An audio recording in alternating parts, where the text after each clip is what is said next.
খাবে।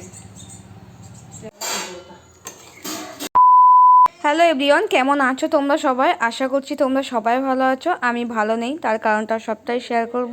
আর এতদিন ধরে আমি কেন ব্লগ দিইনি, তো ব্লগটা দেখো, দেখলেই বুঝতে পারবে।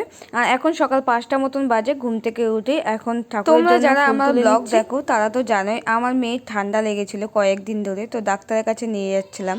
তো ভেবেছিলাম ঠান্ডাটা কমে যাবে, তো এতটাই ওর বাড়াবাড়ি হয়েছে, ঠান্ডাটা পুরো বুকের মধ্যে বসে গেছে কফ। আর আগের দিন ও সন্ধ্যাবেলায় খুব কাশছে, আর কাশির আওয়াজটা খুবই বাজে। তো ভেবেছিলাম পরের দিন সকালবেলায় একবার গিয়ে ডাক্তারকে দেখিয়ে আনবো।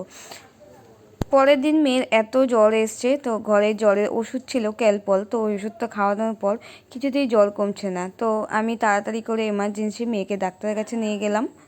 ডাক্তার দেখেই বলল মেয়ের ইনফেকশন হয়েছে, কটা তাড়াতাড়ি টেস্ট করো। টেস্ট করার পর সন্ধ্যাবেলাতে রিপোর্ট আসলো ইনফেকশন হয়েছে, আর ইনফেকশনটা একটু বেশি হয়ে গেছে।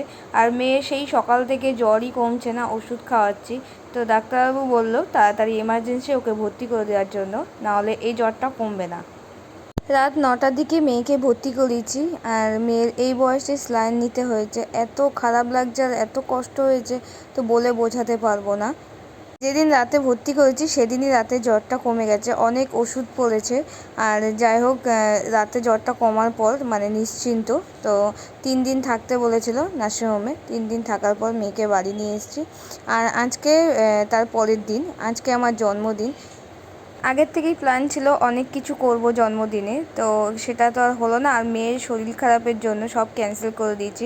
আমার তো ইচ্ছাই ছিল না তো কিছু রান্নাবান্না হোক, তো মা জোর করলো যে জন্মদিন ঠিক আছে, মেয়ের শরীর খারাপ, ভালো হয়ে যাবে আর সুস্থ হয়ে যাবে। তো সেই জন্য মা বললো আমি যেহেতু বাড়িতে আছি আমি একটু রান্নাবান্না করে দিই, তুই খা। আর মা 5 রকম ভাজা, মাংস, 5 তরকারি করে দিয়েছে, বেশি কিছু রান্না করিনি। আর এখন মেয়ে একটু সুস্থ আছে।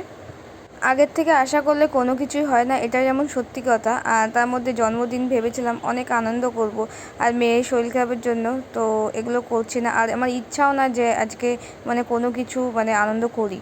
তো কি করব, সবাই বলল যে আজকে দিনটা একটু আনন্দ করি থাকার জন্য, তো সেই জন্য একটু আনন্দই করছে। আর মেয়েকে আমার থেকে একটু ভাত খাইয়ে দিচ্ছি, আর মেয়ে তো খাওয়ার জন্য ছটপট ছটপট করছে।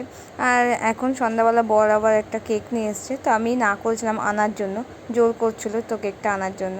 তো যাই হোক, না বলে কেকটা নিয়ে এসছে। আর মেয়ে ঘুমিয়ে পড়েছে, আর এখন আমি কেকটাও কেটে নিচ্ছি। আজকের দিনটা তোমাদেরকে এভাবেই শেয়ার করলাম, কেমন লাগলো ব্লগটা কমেন্ট করে জানিও।